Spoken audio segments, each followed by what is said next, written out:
স্বপ্নের পোলাওয়ে যত খুশি ঘি ঢালুন, স্বরাষ্ট্রমন্ত্রী অমিত শাহর টার্গেটকে কটাক্ষ জয়প্রকাশ মজুমদারের। সেই সঙ্গে তার প্রশ্ন, বাংলা থেকে ৩৫টা আসন না পেলে কি নরেন্দ্র মোদী প্রধানমন্ত্রী হবেন না? অমিত শাহ আজকে দুটো খুব কন্ট্রোভার্সিয়াল কথা বলেছেন, যেটা স্বরাষ্ট্রমন্ত্রী হিসেবে রাজনৈতিক মঞ্চ থেকেও তার বলা উচিত না। সে একটা হচ্ছে যে নরেন্দ্র মোদী সামনের দিনে প্রধানমন্ত্রী হবেন সেটা জনতার কাছ থেকে জানতে চাইলেন। তারপর বললেন ৩৫টা আসনে আপনারা জেতাবেন কি না, তাহলে নরেন্দ্র মোদী প্রধানমন্ত্রী হবেন। তার মানে কি এখান থেকে ৩৫টা আসন হলে তবেই নরেন্দ্র মোদী প্রধানমন্ত্রী হবেন, নয়তো হতে পারবেন না, এটা তার মানে জেনে গেছেন। দ্বিতীয়, তারপরে বললেন ৩৫টা আসন যদি পাই আমরা ২০২৪-এর নির্বাচনে, তাহলে ২০২৫-এই আমরা ফেলে দেব সরকার থাকবে না। তার মানে নিশ্চয়ই তারা, কারণ এখানে তো বহুমত আছে ২০২৬ পর্যন্ত, তো ২০২৫-এ কী করে সরকার থাকবে না? ওনারা কি তখন পেছনের দরজা দিয়ে এই সরকারটাকে ফেলে দেবেন? এটা তো অসাংবিধানিক কথা।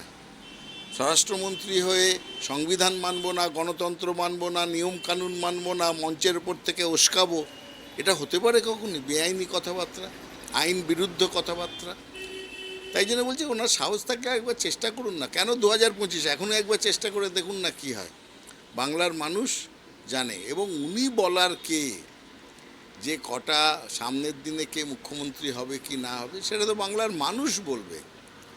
আর আরেকটা কথা আমি বিশেষভাবে বলতে চাই, দেখুন ২০২১-এর বিধানসভা নির্বাচনের আগেও অমিত শাহ, নরেন্দ্র মোদী এখানে এসে ওই খেয়ালি পোলাও বলে না, স্বপ্নের পোলাও, যাতে যত ইচ্ছে ঘি ঢালা যায়, সেই রকম ঘি ঢেলেছিলেন। আগলাবার ২০০ পার হয়নি, কারণ সেটা স্বপ্নের পোলাওই ছিল।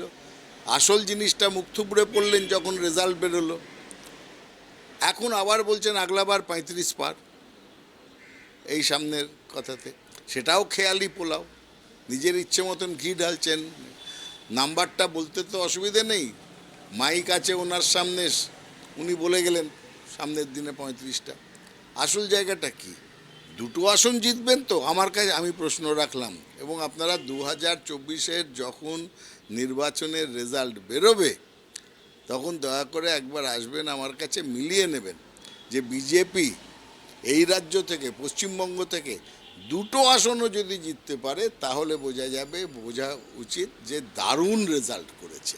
সুতরাং এইসব পলিটিক্যাল বা রাজনৈতিকভাবে অপরিপক্ক, মানে ইম্যাচিওর্ড এই সমস্ত ডায়লগ স্বরাষ্ট্রমন্ত্রী হয়ে দিচ্ছেন, তাতেই বোঝা যাচ্ছে যে ভারতের শাসক দল কোথায় গিয়ে পৌঁছেছে।